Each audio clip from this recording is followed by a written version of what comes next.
يا رب بالمصطفى بلغ مقاصدنا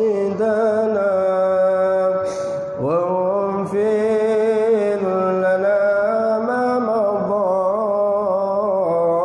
يا واسع الكرم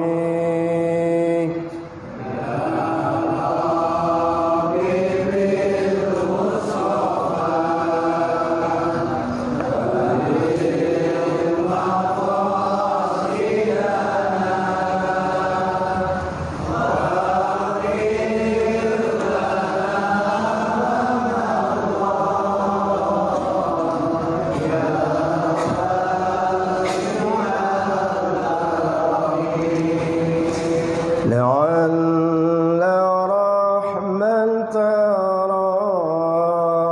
ربي حين يقسمها تأتي على حسب العصيان في القسم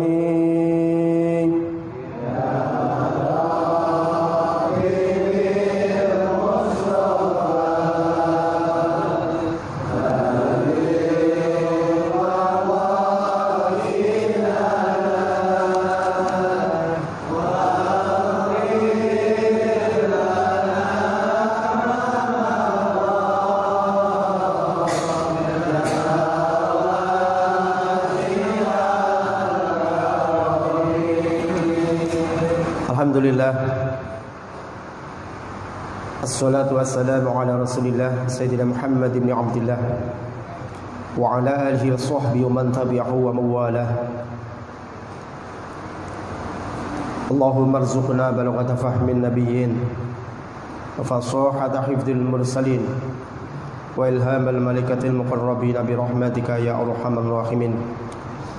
Qala al-musannif rahimahullahu ta'ala wa nafa'ana Allahu bihi wa bi'ulumi fid darini amin ya rabbal alamin. Ila hadratil Nabi Mustafa Muhammadin sallallahu alaihi wa alihi wasallam. Thumma jami'al masyayikh wal ulama wal muassis Mahad Termas Pacitan Jawa Timur. Thumma jami'al masyayikh wal ulama wal muassis Mahad An-Nur Bantul Jogja. Thumma jami'al masyayikh wal ulama wal muassis Mahad Bustani Syaqil Quran Demak Jawa Tengah. Thumma jami'al masyayikh wal ulama wal muassis Mahad Al-Anwar Purworejo Jawa Tengah. Thumma lima alif hadzal kitab Hujjatul Islam Abi Hamid bin Muhammad Al-Ghazali syai'ulillahi lahumul Fatihah. A'udzu billahi minasyaitonir rajim. Bismillahirrahmanirrahim.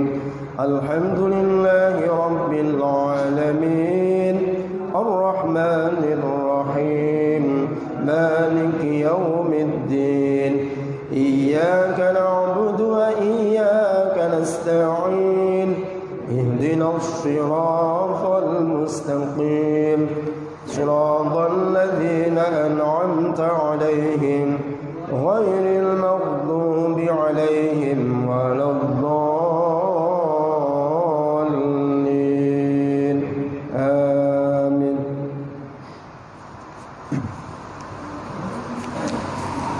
Allah, alhamdulillah,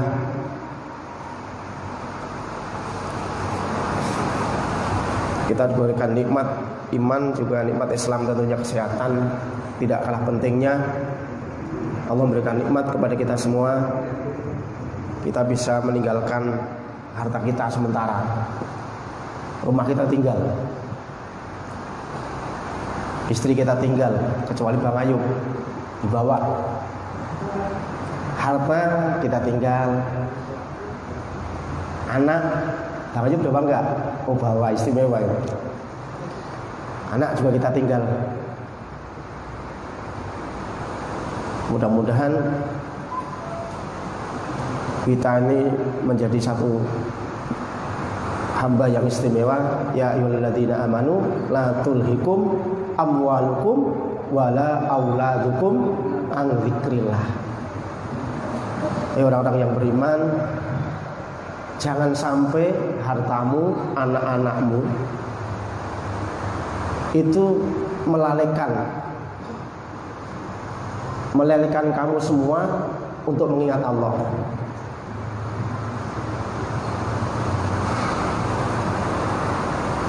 Nah, ini satu peringatan bahwa banyak orang yang lalai untuk mengingat Allah dikarenakan karena anak, karena bojo, karena istri, karena pekerjaan, karena harta. Tapi Allah sudah memberikan peringatan. Wa may yaf'al dzalika faulaika humul khasirun. Barang siapa yang melakukan itu, kok putranya, anaknya, hartanya menjadikan dia lalai kepada mengingat Allah, maka dia termasuk orang-orang yang rugi. Kita alhamdulillah nih. Jadi kayak gitu nikmatnya ini. Saya yakin nanti kalau di akhirat itu pasti kangen duduk seperti ini. Tak jamin kangen. Kangen duduk. Karena menjadi kenangan semua, Pak. Jadi kenangan terindah itu ya itu kemarin teman saya kita duduk bareng ya di sana, iya. Jadi cuma cerita mulut tiap hari. Ceritain apa? Ya ceritain kita berangkat ngaji bareng, kadang ketemu bareng. Ngibadahin yang akhirat itu ya timbal silaturahmi doang. Jadi nggak ada pekerjaan kecuali makan, minum, silaturahmi. Jadi nggak ada tugas lagi, nggak ada tidur lagi, nggak ada ini lagi, guys. Jadi cuma silaturahim. Kerjaan ahli surga itu cuma silaturahim. Jadi maka besar termasuk kita di sini itu termasuk karunia yang besar. Karena itu yang akan diingat, yang nyata-nyata nanti akan diingat terus. Karena pekerjaannya besok di silaturahim pasti akan diingat silaturahimnya. Dan ngaji yang seperti ini, pengajian kita duduk bisa bareng, bisa mengingat Allah, bisa pengen mengetahui diri kita, pengen mengakui siapa sih zat yang kita sembah itu. Kemudian termasuk diri kita kan berarti kalau ngaji itu secara langsung atau tidak langsung itu ngakui pertama, ya Allah aku bodoh, ya Allah penyakitku masih banyak, penyakit hatinya ini, aku masih punya penyakit yang harus tak sembuhkan. Oh iya, saya itu masih butuh ilmu, saya masih pengen ketika saya memang ditakdirkan ke surga, aku pengen surganya yang tinggi lah, derajatnya biar tinggi. Masih pengen, ya Allah saya pengen jadi hamba yang kau cintai. Itu karena ngaji. Jadi jangan sampai anak kita, harta kita itu justru melelehkan kita dari ibadah. Minimal bertahan saja, Pak. Minimal sampai akhir hayat kita itu bertahan. Malam minggu yang sudah kita istiqomah ngaji itu pertahankan terus. Kalau memang mau tidak bisa, ganti hari lain. Malam Senin ada pengajian, tak, ya udah itu untuk pengganti hari Minggu. Jadi jangan sampai kurang nilainya itu. Akhirnya kita jangan sampai nilainya kurang. Ikhlas meningkat. Justru pas akhir hayat kita itu yang paling bagus. Itu khawatimah, jadi terbaik, amal yang terbaik waktu mau meninggal dunia. Akhir hayat kita itu yang istimewa. Ya. Jadi saya menyarankan keistiqomahan yang sudah dijalankan. Andai besok tahu-tahu ada yang tinggal di Sukabumi, itu tetap cari pengajian. Andai ada yang besok nikah tinggal di Bogor, terlalu jauh. Di Bogornya di mana? Di puncak gitu ya. Mau ke sini awang-awangan, cari pengajian di sana. Yang penting rutinitas tiap minggu itu apa yang kita kerjakan. Kalau kita memang saat ini bisa mengerjakan pengajian tiap minggu itu 3 kali, wes minimal pertahankan 3 kali itu. Wes berarti harus nyari hari lain, kecuali kalau malam minggu tidak bisa, cari hari lain yang bisa dilakukan. Biar terus. Nah itu kalau jalan itu terus, nah, itu nanti timbul karena istiqomah itu ya kan. Khairun min alfi karomah. Jadi istiqomah itu lebih bagus daripada 1000 keramat. Orang terbang itu masih kecil, jalan di atas air itu masih kecil. Yang susah istiqomah ngaji malam minggu, nggak istirahat, nggak berhenti sampai mati ya itu. Itu lebih hebat daripada cuma terbang, cuma bisa datangkan duit 1 miliar, 1 kedipan. Itu mah Gak susah. Tapi yang paling susah itu ya kayak gini nih, ngaji duduk kok betah, disinggung-singgung betah. Wes ndablek gitu. Ya kita teruskan. Kemarin kita masih membahas tentang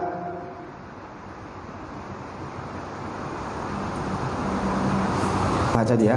Wa hisnu hadzal hisni, adapun bentengnya ikilah benteng iku zikruma, nginget-nginget sesuatu, ngadzoma yang telah mengagungkan siapa Allah, Gusti Allah Ta'ala, min haqqil mu'mini, dari hak-haknya orang mukmin, wa rafa'a, dan meninggikan sapa Allah mingkut drihi, dari derajatnya orang mukmin. Jadi kalau supaya kita memiliki benteng berlapis-lapis agar kita nggak punya penyakit hasud, yaitu selalu mengingat bahwa orang mukmin itu walau keadaan seperti apapun, kok dia masih mukmin, masih muslim, itu masih diagungkan oleh Allah. Dosanya banyak, tetap kalau dia sudah mengikrarkan la ilaha illallah atau asyhadu an la ilaha illallah, itu sudah istimewa. Karena kalau dia bisa bertahan sampai matinya, dia di akhirat itu masih bisa selamat.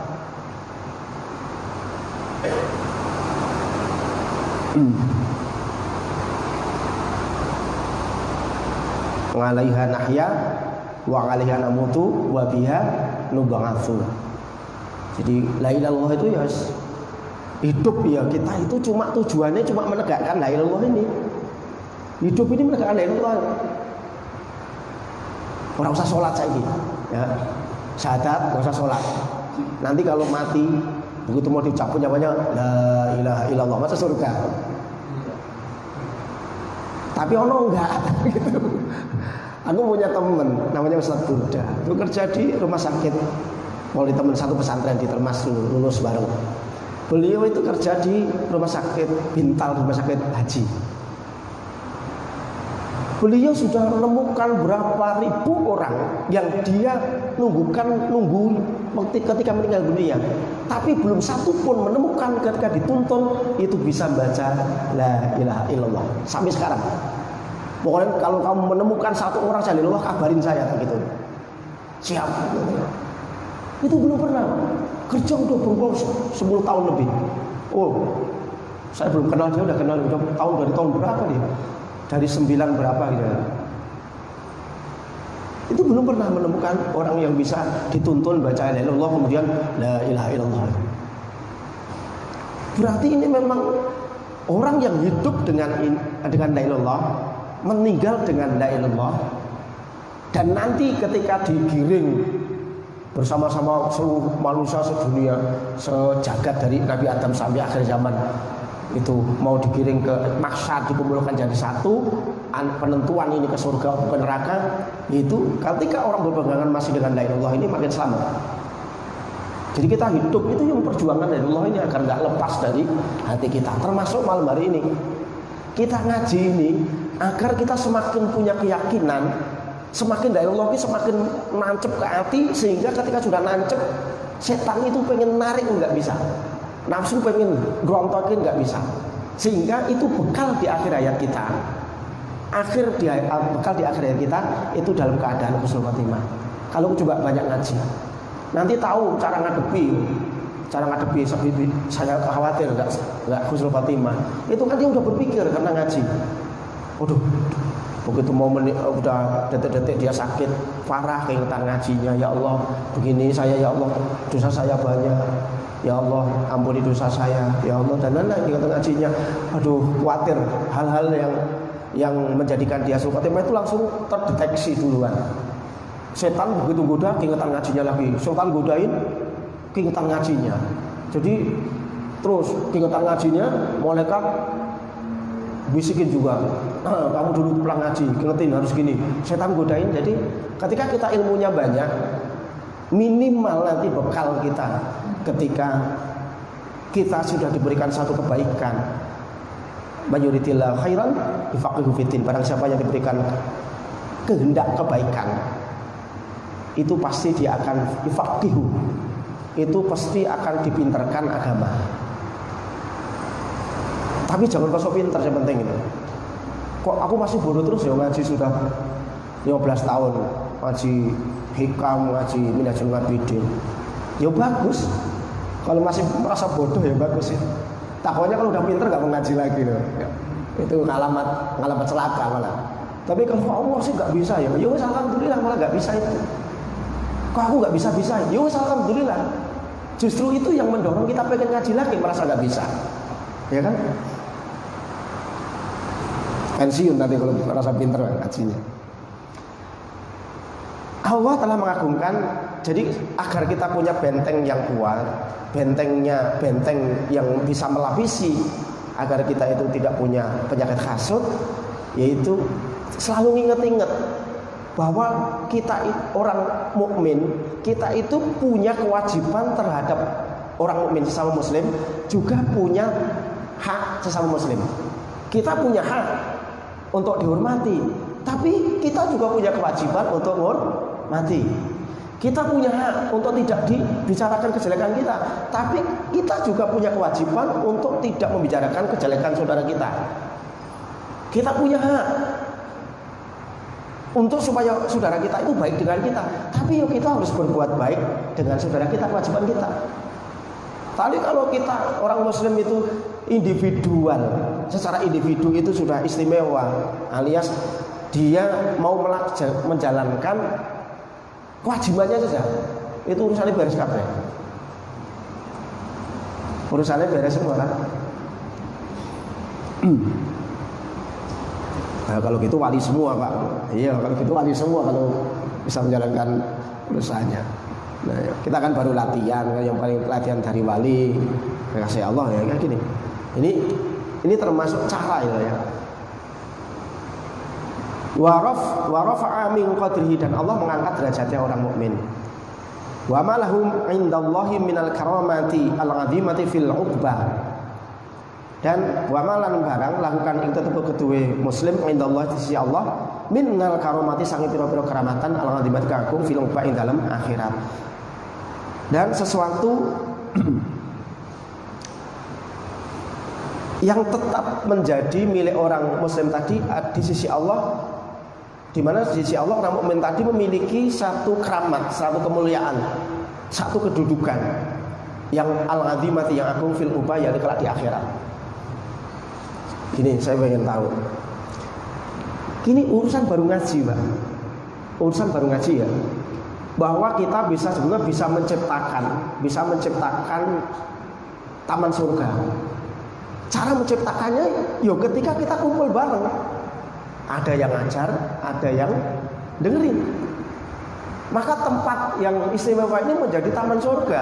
Karena kebersamaan itulah justru akan menjadi taman surga. Tempat duduk kita ini taman surga. Karena bersama. Sholat jamaah. Sholat sendiri nilainya itu sehebat-hebatnya. Ya paling-paling nilainya derajatnya 1. Tapi kalau jamaah lipat 27 kali. Jadi ibarat gini. Anda si A siapa ya? Pak Bambang sholat di rumah. Sholatnya zuhur seperempat jam. Di sini seperempat jam. Nilainya sholat di rumah seperempat jam dengan keadaan sendiri. Di sini ke seperempat jam dalam keadaan berjamaah itu lipat 25. Ada hadis yang mengatakan lipatnya ada yang 27. Sam'ina atau catatan Islina atau catatan, ada yang khamsina khamsin wa isrin atau catatan. Ada yang mengatakan 25, ada yang mengatakan 27. Itu karena kebersamaan.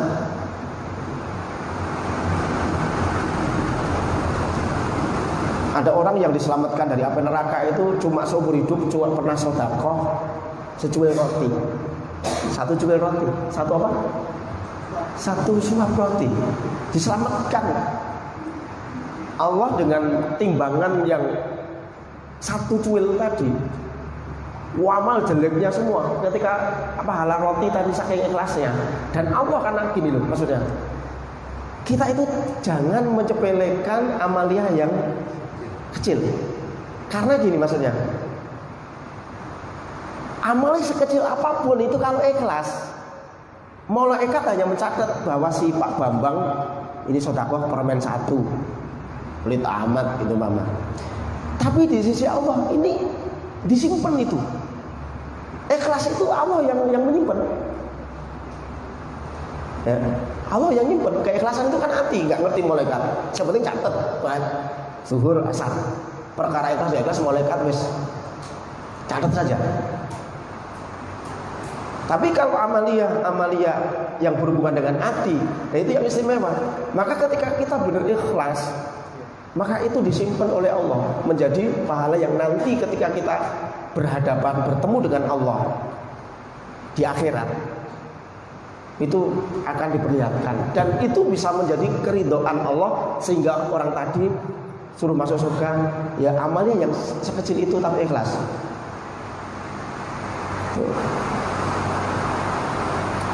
Iya jamaah, ya kan? Jamaah kan seperti itu. Ngaji karena teman kita.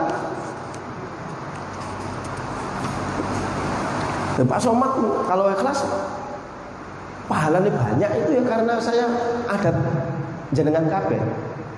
Ada Pak Bambang, ada Pak Tua, ada semua. Saya menyampaikan sesuatu, apalagi Bapak ngamalkan.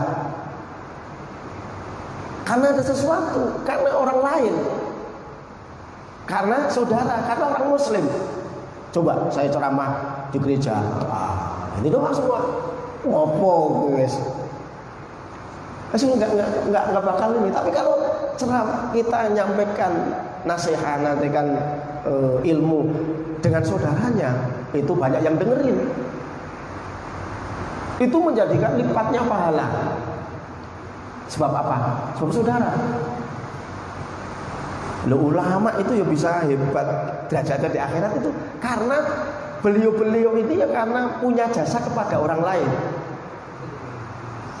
Memiliki jasa pernah ngajar ngaji, ada yang ngarang kitab, ada yang lain-lain. Akhirnya derajat ditinggikan karena pahala dari orang yang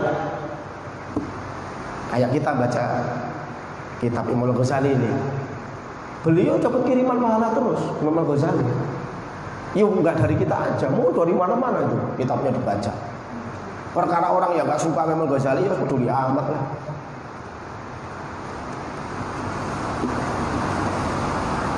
Wong kita ya Bibi Mustafa aja dibilang musyrik, berarti kita orang musyrik ini. Kalau Bibi Mustafa wali maqasidana.